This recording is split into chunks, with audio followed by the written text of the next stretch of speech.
உலகெங்கும் நிறைந்திருக்கும் தமிழ் நேயர்கள் அனைவருக்கும் எமது மனமார்ந்த வணக்கம்.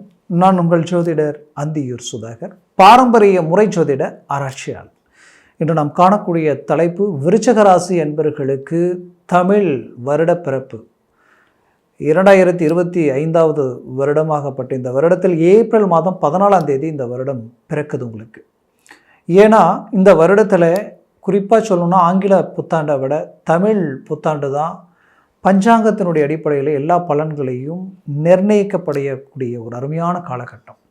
அதுலேயும் விருச்சிக ராசி என்பவர்களுக்கு இந்த வருட கந்தாய பலன் பார்த்திங்கன்னா, இந்த சித்திரை தொடங்கும் பொழுது சதய நட்சத்திரத்தில் இந்த வருடம் தொடங்குது. பராபவ வருடம் இந்த வருடம் பார்த்திங்கன்னா சதய நட்சத்திரத்தில் தொடங்கிறதுனால உங்களுடைய கந்தாய பலன் பார்த்திங்கன்னா 11 வரவு 5 தான் செலவு. அப்போது எவ்வளோ பாசிட்டிவாக இருக்குன்னு பாருங்கள்.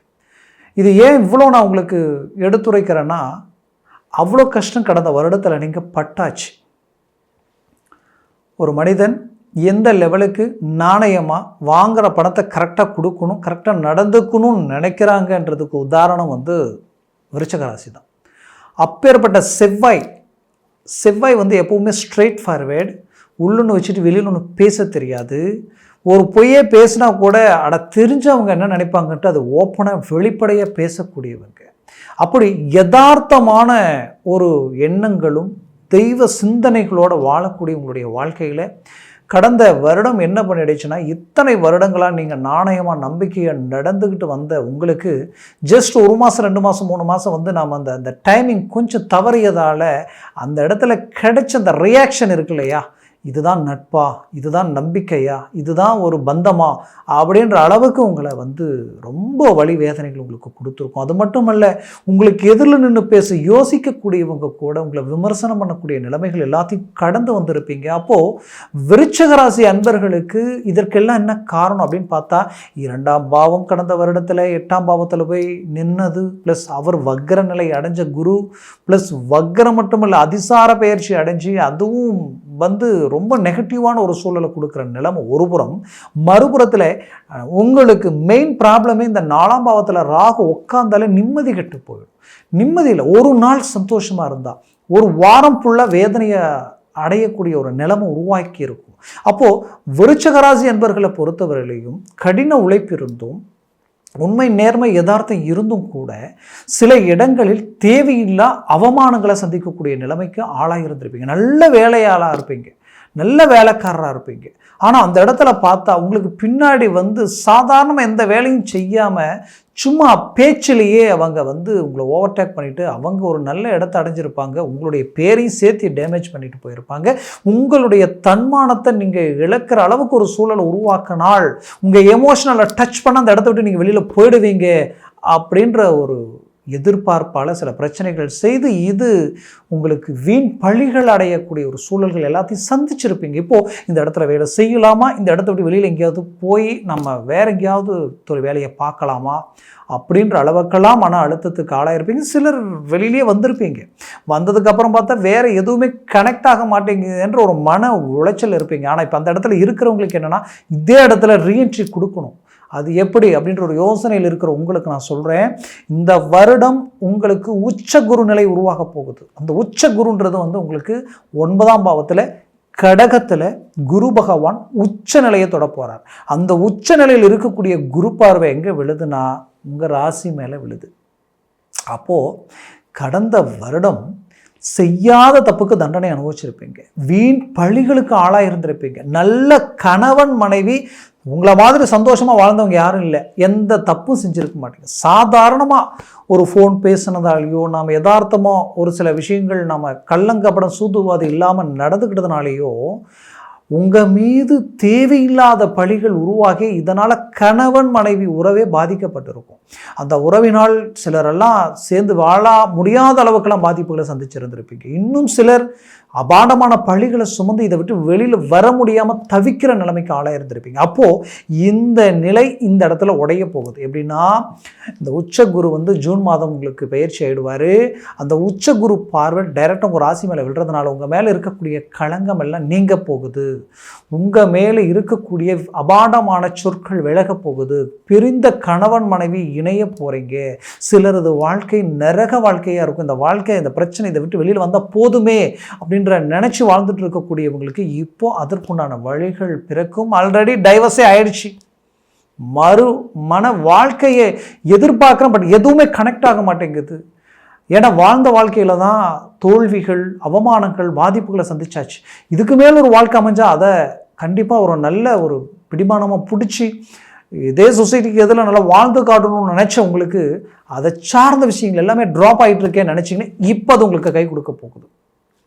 ஏன்னா ஒருத்தருடைய ஜாதகத்தில் குரு பார்வை கோடி நன்மைகள் கொடுக்குன்னு சொல்லுவாங்க. இது உச்ச குரு பார்வையாக இருக்குது. முடியாததை முடிச்சு காட்டுவீங்க. எப்பேற்பட்ட எதிரியாக இருந்தாலும் சரி, அவங்களுக்கு மீண்டும் ரீஎன்ட்ரி கொடுக்க போகிறீங்க. அந்த ரீஎன்ட்ரி மற்றவங்க உங்களை கண்டு ஆச்சரியப்பட போகிறாங்க, சிலர் மிரள போகிறாங்கன்னு சொல்லுவேன். ஏன் இவ்வளோ ஸ்ட்ராங்காக சொல்கிறேன்னா, உச்ச குரு இருக்கிற இடம் பாக்கிய சம்மந்தப்பட்ட இடம். அதுலேயும் உங்களுக்கா விருச்சக ராசிக்கா இருக்கிறதுலே ஹைலைட் குரு பகவான் தான். குடும்பஸ்தானாதிபதியும் அவர் தான், பஞ்சமஸ்தானாதிபதியும் அவர் தான். பஞ்சமஸ்தானன்றது என்ன? ஒருத்தருடைய புத்திர பாக்கியங்கள், பிள்ளைகள், ப்ளஸ் ஒருத்தருடைய ஆசைகள், ஒருத்தருடைய அதிர்ஷ்டங்கள், ப்ளஸ் பூர்வீக சொத்துக்கள், பூர்வ புண்ணியம், நீங்கள் வாங்கிட்டு வந்த பாக்கியத்துக்கு உண்டான பலாபலன்கள், இது எல்லாத்தையும் கொடுக்குற யார்? குரு. அவரே உச்ச குருவான் நின்று 9ல் அவர் பார்க்கக்கூடிய இடம், அவர் அந்த 5ஆம் பாவத்தை மீண்டும் 9ஆம் பார்வையை பார்க்குறார். அப்போது எவ்வளோ பெரிய விஷயம். குரு தான் உச்சம் அடைஞ்சு தன் வீட்டையே பார்க்கறது பெரிய விஷயம். அங்கே மட்டும் பார்க்காம உங்களையும் சேர்த்து உங்கள் ராசியும் பார்க்குறாரு. இதை தாண்டி அவர் பார்க்கக்கூடிய இடம் என்ன அப்படின்னு நீங்கள் பார்த்தீங்கன்னா 5ஆம் பார்வை. அந்த 5ஆம் பார்வை மட்டும் இல்லாமல் ப்ளஸ் 7ஆம் பார்வையாக மகரத்தில் அவருடைய பார்வை, உச்ச பார்வை விழுது. அது உங்களுடைய 3ஆம் பாவம். அப்போது 5ஆம் இடம் பலம் பெறுது. அப்போ இத்தனை நாட்களாக பிள்ளைகளால் சில பிரச்சனைகளை சந்தித்தவங்களுக்கு அந்த பிள்ளைகளுடைய பிரச்சனைகள் தீரப்போகுது. பிள்ளைகளால் அவமானங்களை சந்தித்த நீங்கள் அந்த பிள்ளைகளால் இருக்கக்கூடிய அவமானங்கள் நீங்கள் இயல்பு நிலைக்கு வர போகிறீங்க. உங்களுடைய பேச்சு மீறி சில முடிவுகள் எடுத்தவங்க மீண்டும் வந்து உங்களுடைய பேச்சுக்கு கண்ட்ரோல் ஆக போகிறாங்க. இதற்கு குரு உச்ச குரு பார்வையால் உங்களுக்கு தெய்வத்தினுடைய முழு அனுகிரகமும் உங்களுக்கு கிடைக்க போகுது. இதனால் இந்த இடம் உங்களுக்கு நியூட்ரல் ஆகிடும். இத்தனை நாளாக எந்த குரு பலவீனம் அடைஞ்சு உங்களுக்கு பாதிப்புகள் கொடுத்தாரோ அவரே இப்போ மீண்டும் அது எல்லாத்தையும் சரி பண்ண போகிறாரு. அடுத்தது பார்த்தீங்கன்னா, ரொம்ப நாளாக புத்திர பாக்கியம் இல்லை, மீண்டும் புத்திர பாக்கியம் கிடைக்குமான்னு நினச்சி எதிர்பார்த்த உங்களுக்கு அந்த பாக்கியம் இப்போ கிடைக்க போகுது. கவலையே வேண்டாம். அதே நேரத்தில் ஆசைகள்ன்றது என்ன? விரும்பிய வாழ்க்கை, ரொம்ப விரும்பியவங்க, இஷ்டப்பட்ட வாழ்க்கை மிஸ் ஆகிடுச்சுன்னு நினச்சிங்கன்னா அந்த வாழ்க்கை இப்போ உங்களுக்கு கனெக்ட் ஆகும்.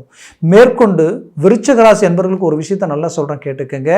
புது உறவு உங்களை வந்து சேரப்போகுது. இந்த வருடத்தில் புது உறவு உங்களுக்கு புது பந்தம் கிடைக்க போகுது. மாற்றமே இல்லை. அதே நேரத்தில் 5ன்றது அதிர்ஷ்டத்திற்குரிய இடம். இத்தனை நாட்களாக நீங்கள் பட்ட கஷ்டம், உழைப்பு எல்லாத்துக்குமே ரிசல்ட் கிடைச்சிருக்காது. பட் ஆனால் இப்போ அந்த அதிர்ஷ்டம் வேலை செய்கிறதுனால உங்களுக்கு ப்ரமோஷனுக்குரிய வாய்ப்புகள் கிடைக்கும். நீங்கள் தொழில் ரீதியில் நிறைய மன உளைச்சலுக்கு ஆளாக இருந்திருப்பீங்க. போட்ட பணமெல்லாம் எந்த பக்கம் போச்சுன்னே தெரியல. ஆனால் கடன் தான் இங்கே சேர்ந்துக்கிட்டு இருக்கு. வட்டிக்கு பணம் வாங்கி வட்டி கட்டுறவாலாம் பிரச்சனைகளை சந்திச்சாச்சு.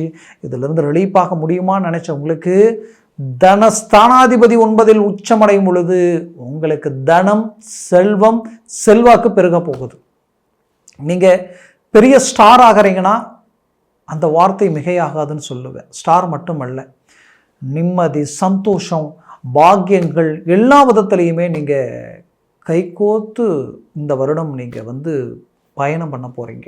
அப்பேற்பட்ட ஒரு வருடமாக இது மாறப்போகுது. அதுலேயும் குறிப்பாக சொல்லணும்னா இந்த காலகட்டங்களில் குடும்ப விருத்தி உங்களுக்கு உண்டாயிடும். திருமணம் ரொம்ப நாளாக தடையாகுதுன்னு நினச்சிங்கன்னா அந்த திருமணம் உங்களுக்கு அழகாக கனெக்ட் ஆக போகுது. யார் உங்களை ரிஜெக்ட் பண்ணாங்களோ அவங்களே உங்களை தேடி வந்து உங்களுடைய நட்பு கிடைக்குமா, உங்களுடைய பந்தம் கிடைக்குமான்னு எதிர்பார்க்குற ஒரு காலமாக இருக்கும். கூட பிறந்தவர்களால் இருக்கக்கூடிய அந்த டென்ஷன், அந்த பிரச்சனைகள், அந்த வழக்கு, பூமி ப்ராப்பர்ட்டிஸ் சம்மந்தப்பட்ட பிரச்சனைகள் இது எல்லாமே தீரக்கூடிய ஒரு காலமாக இது மாறப்போகுது. அதே நேரத்தில் நீங்கள் சொந்த பந்தத்துக்காக நிறைய செஞ்சுருப்பீங்க, ஆனால் நீங்கள் பாதிக்கப்படும் பொழுது அவங்க உங்களை கைவிட்டிருப்பாங்க. இதனால் இதுதான் பந்தமாக நினச்சி வருத்தப்பட்டீங்க இல்லையா, அவர்களுக்கு இதில் ரீஎன்ட்ரி கொடுத்து மீண்டும் அவர்கள் உங்களுடைய நட்பு கிடைக்குமான்னு எதிர்பார்க்குற அளவுக்கு ஒரு கெப்பாசிட்டியை உருவாக்கிடுவீங்க விருச்சிக ராசி அன்பர்கள். இதுலேயும் குறிப்பாக சொல்லணும்னா விருச்சிக ராசிக்கு அதிர்ஷ்டத்திற்குண்டான ஒரு காலகட்டம் நான் சொல்லியாச்சு. அப்போது இந்த இடத்துல என்ன நடக்கும், அவர் பார்வையும் உங்கள் மேலே விழுந்துருச்சு. அவர் பார்வை அடுத்தது எந்த இடத்துல விழுது, 3ஆம் பாவத்தில் விழுது. 3ஆம் பாவத்தில் விழக்கூடிய இந்த பார்வை மட்டுமல்ல, உங்களுக்கு உச்ச சூரியன் ஒரு பக்கம் உங்களுடைய 6ஆம் பாவத்தில் நிற்கிறார். அப்போ எப்பேற்பட்ட எதிரியும் வெல்லக்கூடிய ஒரு காலமாக இது மாறப்போகுது. பெரிய லெவலில் சக்ஸஸ்ஃபுல் கொடுத்துருவீங்க. அப்போது 6ஆம் வீட்டில் சூரியன் நின்றால் அந்த இடம் எந்த இடம் பார்த்தீங்கன்னா எதிரிகள் சார்ந்த இடம். எதிரிகளை இத்தனை நாட்களாக யாரெல்லாம் உங்களுக்கு தொந்தரவுகள் கொடுத்தாங்களோ அவங்க எல்லாமே டோட்டலாக ட்ராப் ஆகக்கூடிய அளவுக்கு ஒரு பவர்ஃபுல்லான ஒரு மேனேஜ்மெண்ட் உங்களுக்கு கொடுப்பார். அதே நேரத்தில் நீங்கள் எடுக்கிற முயற்சிகள் எல்லாம் சக்ஸஸ்ஃபுல் கொடுக்கும். கடன் சுமைகள், மீளா கடனுக்கு ஆளாயிட்டேன், மீண்டு வர முடியலையே நினச்சி வருத்தத்தில் இருந்தவங்களுக்கு ரொம்ப நாள் கனவு நினைவாக போகுது. நீங்கள் சம்பாரித்து கடனை அடைக்கிறது மட்டும் இல்லாமல் நீங்கள் மற்றவர்களுக்கு கடன் கொடுக்குற அளவுக்கு உங்களுடைய அமைப்பு உருவாக போகுது. அந்த இடம் பார்த்திங்கன்னா ஆரோக்கியம், உங்களுடைய நோய் நொடி சம்மந்தப்பட்ட இடமும். அப்போ அந்த இடத்துல சூரியன் உச்ச சூரியன் நின்று லாபஸ்தானத்தை பார்க்கறதுனால நீண்ட நாளாக நீங்கள் உடல் ஆரோக்கிய பாதிப்புகளுக்காக நிறைய செலவினங்கள் செய்திருப்பீங்க. அதே இடத்துல அந்த ஆரோக்கிய பாதிப்புகள் எல்லாத்தையும் சரி செய்து இந்த சூரியனால் பெரிய லெவலில் இந்த வருடத்தில் லாபத்தை நீங்கள் அடையிறதுக்குண்டான வாய்ப்புகள் கிடைக்க போகுது. அப்போது அந்த பிரச்சனைகள் எப்படி கொடுத்துருக்குதுக்கு முன்னாடின்னு பார்த்தீங்கன்னா உங்களுக்கு மேக்ஸிமம் சரியான உணவு ஊட்டச்சத்து உடம்புல இல்லாமல் என்ன நடந்திருக்குன்னா வயிறு சம்மந்தப்பட்ட ரீதியில் பாதிப்புகள் கொடுத்துருக்கும். இது உங்களுக்கு உள்ளுறுப்புகளை பாதிச்சிருக்கும். இதோடு இல்லாமல் சிலருக்கு என்ன நடந்திருக்குன்னா இந்த ஷோல்டருக்கு பின்னாடி உங்களுக்கு ஹார்ட்டுக்கு பேக் சைடில் போட்டு அழுத்துற மாதிரியும், அதே நேரத்தில் அதுக்கும் கீழே பக்கவாட்டில் ஏதோ ஒரு வலி, கையெடுத்து ஒரு 2 வீலரை ஓட்ட கூட முடியாத அளவுக்கு பிரச்சனைகள் கொடுத்துருக்கும். அந்த பாதிப்புகளால் எந்த வேலையும் உட்காந்து செய்ய முடியாத அளவுக்கு, சிலருக்கு இடுப்பு வரைக்கும் பாதிப்புகள். அதுவும் குறிப்பாக இல்லத்தரசிகளுடைய வாழ்க்கையில் நிறைய இந்த ஜாயிண்ட் சம்மந்தப்பட்ட இடம், இடுப்பு, முழங்கால், குதிகால், இந்த மாதிரியான இடங்களில் இந்த பாதிப்புகள் எல்லாமே விருச்சிக ராசி என்பர்கள் சந்திச்சிருப்பீங்க. இதெல்லாம் ஆட்டோமேட்டிக்காகவே சிலருக்கு நீங்கள் இந்த வருஷத்தில், சிலருக்கு அதற்குண்டான மருத்துவ ஆலோசனைகள் கிடைச்சி ரிலீஃப் ஆகிடுவீங்க. மொத்தத்தில் இந்த வருடம் உங்களுக்குரிய பொன்னான வருடம். அதுலேயும் குறிப்பாக சொல்லணும்னா விருச்சிக ராசி அன்பர்களுக்கு வெளிநாடு முயற்சிகள் பெரிய லெவலில் கை கொடுக்க போகுது. ஏன் இவ்வளோ ஸ்ட்ராங்காக சொல்கிறேன்னா, அந்த வெளிநாடு முயற்சிகளுக்குரிய கிரக அமைவுகள் அப்படின்றத நான் பார்த்தேன்னா டைரெக்டாக விருச்சிகத்திற்கு 11ஆம் பாவத்தில் உங்களுக்கு பார்க்கக்கூடியது சனி பகவான் பார்க்குறார். அதே நேரத்தில் உச்ச சூரியன் எந்த இடத்துல பார்க்குறான்னா உங்களுடைய 12ஆம் பாவத்தில் பார்க்குறேன். 12ன்றது மிக தொலைதூர பயணத்திற்குரிய விஷயங்கள். நீண்ட நாளாக வெளிநாடு முயற்சிகள் தடையானவங்களுக்கு இப்போ அது கை கொடுக்க போகுது. வெளிநாட்டில் இருந்து ஒரு நல்ல உச்சக்கட்ட வளர்ச்சி அடையணும்னு நினைக்கக்கூடிய காலகட்டங்களில் பார்த்தா அப்படியே கொஞ்சம் கொஞ்சமாக சரிவுகளை சந்திக்கக்கூடிய நிலைமைகள் அடைஞ்ச விருச்சிக ராசி என்பர்கள் உங்களுடைய வாழ்க்கையில் மீண்டும் நீங்கள் ரீஎன்ட்ரி கொடுக்க போகிறீங்க. இழந்ததை அடைய போகிறீங்க. கடன் பாதிப்புகள், பொருளாதார நெருக்கடியிலிருந்து ரிலீஃப் ஆக போகிறீங்க. உங்களை விட்டு பிரிந்தவர்கள் மீண்டும் இணையக்கூடிய ஒரு அருமையான காலகட்டமாக இருக்கும்போது குடும்பத்தில் இருக்கக்கூடிய குழப்பங்கள் நீங்கிடும். பிள்ளைகளுடைய தேவைகளை பூர்த்தி பண்ணுவீங்க. நீங்கள் நினச்ச மாதிரி எல்லாமே கனெக்ட் ஆகிறதுக்கு உண்டான அற்புதமான ஒரு காலகட்டமாக விருச்சிக ராசி அன்பர்களுக்கு இது அமைய போகுது. குறிப்பாக சொல்லணும்னா ஒரு பிஸ்னஸில் டாப் லெவலில் நீங்கள் ஒர்க் அவுட் பண்ணி 1 2 ஆக்கணும், 3 ஆக்கணும், 4 ஆக்கணும், 5 ஆக்கணும்னு ஆரம்பித்து கடைசியில் எந்த பிஸ்னஸை யார் நம்பி உட்கார வச்சிங்களோ அவங்களே உங்களுக்கு ஏமாற்றத்தை கொடுக்குற அளவுக்கும், உங்களுக்கு மறைமுகமான துரோகங்கள் செய்யக்கூடிய அளவுக்கும், அந்த பணம் எதுவுமே உங்கள்கிட்ட கணக்கு வழக்கு காட்டாமல் உங்களுக்கு தேவையில்லா கடன் சுமைகள் உருவாக்கி இன்றைக்கி மீண்டும் எதை எடுக்கிறது, நம்ம எதை கண்டினியூ பண்ணுறது, கடனாளியானது மிச்சமே நினைச்சவங்களுக்கு மீண்டும் நீங்கள் ரீஎன்ட்ரி கொடுத்து சக்ஸஸ்ஃபுல் கொடுக்க போகிறீங்க. நீங்கள் நம்பி யார்கிட்ட பணம் கொடுத்து நம்பி கொடுத்தீங்களோ அவர்கள் உங்களை ஏமாற்றிட்டாங்களே நினைக்க வேண்டாம். மீண்டும் உங்கள் பணம் உங்களை அடையும். இதனால் குடும்ப ரீதியில் இருந்த நிம்மதி சந்தோஷங்கள் எல்லாமே பாதிச்சிருக்கும். அது எல்லாத்தையும் டேலி பண்ணி இந்த வருஷத்தில் ஒரு நிம்மதி சந்தோஷத்திற்குரிய ஒரு வழிகளை உருவாக்க போகிறீங்க. விருச்சிக ராசி என்பவர்கள் பல பேர் தொழில் தொடங்க போகிறீங்க. ஒரு வேலையில் இருந்து எனக்கு அந்த சம்பளம் கட்டலை, புது தொழிலை உருவாக்கலாம் நினைக்கிறேன், என்னன்னு தெரியல அப்படின்னு நினச்சவங்களுக்கு இப்போ அது உங்களுக்கு கை கொடுக்க போகுது. நீங்கள் ஒரு ஓட்டுநராக இருந்து சடனாக ஒரு ஆக்சிடெண்ட், ஒரு பிரச்சனை, அதனால் என்ன ஆயிடுச்சுன்னா என்னால் அந்த பிரச்சனையிலிருந்து என்னவோ ஒன்று என்னை பிளாக் பண்ணிகிட்டு இருக்கிற மாதிரியே தெரியுதுன்ற வேதனையில் இருக்கிற உங்களுக்கு 6ஆம் இடம் பலம் பெற்றதுனால உங்களுக்கு கண்டிப்பாக அந்த நெகட்டிவ் விஷயங்கள் எல்லாம் நீங்க போகுது. ஒரு நல்ல ஒரு இலக்கை நோக்கி பயணம் பண்ண போகிறீங்க. ஒரு சினிமா துறையில் இருந்து, ஒரு மருத்துவத்துறை சார்ந்த ரீதியில் இருந்து, ஒரு டெக்ஸ்டைல்ஸ் ஜவுளி சம்மந்தப்பட்ட ஒரு வியாபாரம், அதே நேரத்தில் பார்த்திங்கன்னா ஒரு கனரக வாகனங்கள் சார்ந்த துறை, போக்குவரத்து துறை எல்லாமே இந்த இந்த இந்த காலகட்டங்களில் பெரிய லெவலில் உங்களுக்கு ஒரு மேன்மை அளிக்க போகுது. கவலைகள் வேண்டாம், சந்தோஷத்தோடு இந்த வருஷத்தை தொடங்குங்க.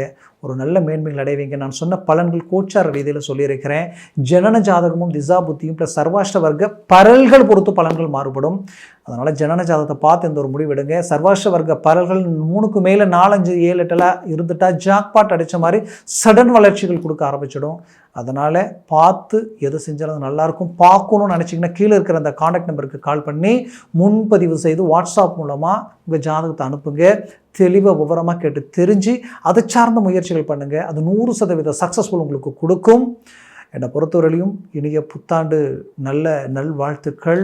இந்த வருடம் உங்களுக்கு மாபெரும் வளர்ச்சியை கொடுக்கணுன்ட்டு கடவுள்கிட்ட நான் வேண்டி விரும்பி, அதாவது உங்களுடைய எதிர்கால திட்டங்கள் எல்லாமே சக்ஸஸ்ஃபுல் ஆகணும்னு நினச்சிக்கிறேன். அது மட்டுமல்ல, என்னை பொறுத்தவரையிலையும் விருச்சிக ராசி அன்பர்களினுடைய வாழ்க்கை வளமான வாழ்க்கையாக அமையுன்றது மனமார்ந்து வேண்டி கேட்டுக்கொள்கிறேன். நன்றி, வணக்கம். மீண்டும் சந்திக்கலாம்.